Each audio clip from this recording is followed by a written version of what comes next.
Hello guys, இன்னைக்கு நம்ம பார்க்க போகிறது வெஜ் புலாவ். வாங்க பார்க்கலாம்.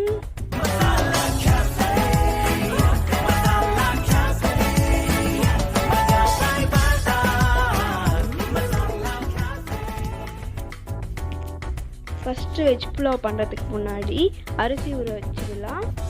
நான் 6 பேர் தாராளமாக சாப்பிட்லாம், அந்த மாதிரி தான் எடுத்திருக்கேன். 600 கிராம் 6 பேருக்கு கரெக்டாக இருக்கும். இதை தண்ணி ஊற்றி ஒரு 20 நிமிஷம் ஊற வைங்க. ஊற வச்சிட்டோடனே நம்ம மசாலா ரெடி பண்ணணும், மிக்சியில் அரைக்கணும். ஸோ நம்ம இஞ்சி, பூண்டு, பச்சை மிளகா, நான் 3 இது கரெக்டாக இருக்கும். கரெக்டாக காரம் சாப்பிட்றவங்களுக்கு அதிகமாக வேணும்னா இன்னொன்று ஆட் பண்ணிக்கோங்க, பச்சை மிளகா.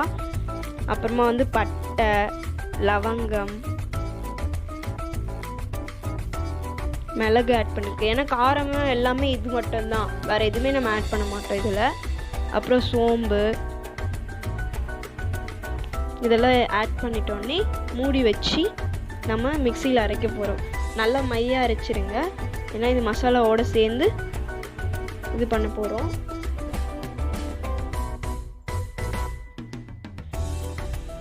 ஸோ இப்போ நம்ம கடாயை ஆன் பண்ணிடலாம். ஸ்டவ் ஆன் பண்ணிடலாம். ஸ்டவ் ஆன் பண்ணிவிட்டு எண்ணெய் ஊற்றி அது நல்லா சூடாயிட்டோன்னே அதுக்கப்புறம் நம்ம பட்டை, ஏலக்காய், இது எல்லாமே வாசனை ஒரு விதமான டேஸ்ட்டு கொடுக்கும். அதனால தான் நல்லாயிருக்கும் இந்த டேஸ்ட்டில், அதனால ஆட் பண்ணியிருக்கோம். லவங்கம், சோம்பு இதெல்லாம் ஆட் பண்ணி இது உடையும்.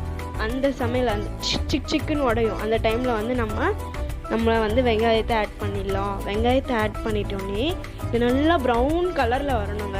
ஏன்னா ப்ரௌன் கலரில் வரப்போ தான் டேஸ்ட்டாக இருக்கும். அது ஏன்னு தெரியாது எனக்குமே. ஆனால் பிரியாணிக்கு, புலாவுக்கு எல்லாத்துக்குமே அப்படி தான் பண்ணுவாங்க. ஸோ அதே மாதிரி பண்ணிவிட்டு அது ஒரு ப்ரௌன் கலரில் வந்தோடனே நம்ம இஞ்சி பூண்டை ஆட் பண்ணிடலாம். இஞ்சி பூண்டில் நம்ம பண்ணி வச்சுருக்கிற மசாலாவை ஆட் பண்ணிவிட்டு, அரைச்சி வச்சுருக்க மசாலாவை ஆட் பண்ணிவிட்டு, அது ஸ்மெல் ரா ஸ்மெல்லுன்னு சொல்லுவாங்க, பச்சை வாசனமோ ஏதோ சொல்லுவாங்க. அந்த ஸ்மெல் போயிட்டோன்னே நம்ம தக்காளி ஆட் பண்ணிக்கலாம். தக்காளி எப்போவுமே நீட்டாக கட் பண்ணி ஆட் பண்ணுங்கள் வெஜ் புலாவ், பிரியாணி எல்லாத்துக்குமே. ஏன்னா அப்போ தான் அது டேஸ்ட்டாக இருக்கும். நல்லா ஆட் பண்ணிவிட்டு அந்த எண்ணெயோடவே நல்லா கொஞ்சம் நேரம் வதக்க விடுங்க.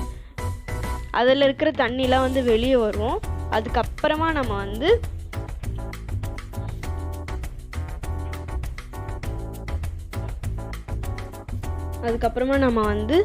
நம்ம வச்சிட்ருக்கிற எல்லா காய்கறியுமே ஆட் பண்ணோம்.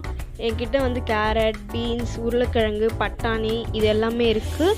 என்கிட்ட இருக்கிறதுல நான் ஆட் பண்ணியிருக்கேன். உங்ககிட்ட சப்போஸ் காலிஃப்ளவர் இதெல்லாம் இருந்துச்சுன்னா இது கூட நீங்கள் ஆட் பண்ணிக்கோங்க, இன்னும் டேஸ்ட்டாக இருக்கும். இதுக்கப்புறமா நம்ம தேவையான அளவு உப்பு எடுத்துக்கலாம். உப்பு நான் கல் உப்பு ஆட் பண்ணியிருக்கேன். எப்படியும் நம்ம தண்ணி ஊற்றி இதெல்லாம் பண்ணுறப்போ அது கரைஞ்சிரும் சீக்கிரமாக. கல் உப்பு தான் ரொம்ப டேஸ்ட்டாக இருக்கும் அதே மாதிரி. ஸோ நம்ம அதை ஆட் பண்ணியிருக்கோம். ஆட் பண்ணிட்டோன்னே புதினா ஆட் பண்ணுங்கள். ஏன்னா புதினா பிரியாணி, வெஜ் புலாவுக்குலாம் ஒரு தனி டேஸ்ட்டு கொடுக்கும். ஸோ புதினா கொஞ்சம் அதிகமாகவே ஆட் பண்ணிக்கோங்க, டேஸ்ட்டாக இருக்கும். நல்லா இது ஒரு தாட்டி மிக்ஸ் பண்ணிவிட்டு இதுக்கப்புறமா நம்ம அரிசி ஆட் பண்ணிக்கலாம். இப்போ நம்ம அரிசி ஆட் பண்ணிக்கலாம். அரிசி எல்லாமே நம்ம வீட்டு அரிசி தான் சொன்னால, வீட்டில் நான் எந்த அரிசி வேணால் ஆட் பண்ணிக்கலாம். நான் வீட்டில் இருக்கிற அரிசியை எடுத்துருக்கேன். எடுத்து அது ஒரு தாட் நல்லா மிக்ஸ் பண்ணிக்கோங்க. சாதமே மசாலாவுமே எல்லாம் மிக்ஸாக இருக்கணும். மிக்ஸ் பண்ணிட்டோன்னே நம்ம தேவையான அளவுக்கு தண்ணி ஊற்றிடலாம். தேவையான அளவுக்கு தண்ணின்னா நம்ம எந்த கப்பில் நான் அரிசி எடுத்தனோ அந்த கப்லேயே 2 மடங்கு நான் தண்ணி ஊற்றிருக்கேன், 2 முறை. சப்போஸ் நீங்கள் குக்கரில் செய்கிறீங்கன்னா கூட இதே அளவு தான் தண்ணி. ஒரே ஒரு விசில் எடுத்துருங்க, நல்லா பலன்னு வரும். இது ஒரு தாட் நல்லா மிக்ஸ் பண்ணிவிட்டு அது லைட்டாக கொதிக்க ஆரம்பிக்கிறப்போ க்ளோஸ் பண்ணி வச்சுட்டு அது ஒரு 20 நிமிஷம் 15 நிமிஷம் எனக்கு ஆச்சு. 15 நிமிஷம் கரெக்டாக மூடி வச்சிட்டோன்னா நம்மளுடைய வெஜ் புலாவ் ரெடி ஆகிடும். இப்போ நம்ம கொத்தமல்லி போட்டு சர்வ் பண்ணிட்டோன்னா நம்ம வெஜ் புலாவ் ரெடி. இது ரொம்ப ஈஸியாக இருந்திருக்கும்னு எனக்கு தோணுது. இப்போ நம்ம சர்வ் பண்ணிட்டோன்னா எல்லாருக்குமே ரொம்ப பிடிக்கும்னு நினைக்கிறேன். உங்களுக்கு பிடிச்சிருக்கோன்னு நினச்சி இந்த வீடியோவை நான் கம்ப்ளீட் பண்ணுறேன். உங்களுக்கு பிடிச்சிருந்தா லைக் பண்ணுங்கள், ஷேர் பண்ணுங்கள், மறக்காமல் சப்ஸ்கிரைப் டு அவர் சேனல், மறக்காமல் பெல் பட்டனை கிளிக் பண்ணிவிடுங்க. தேங்க்யூ.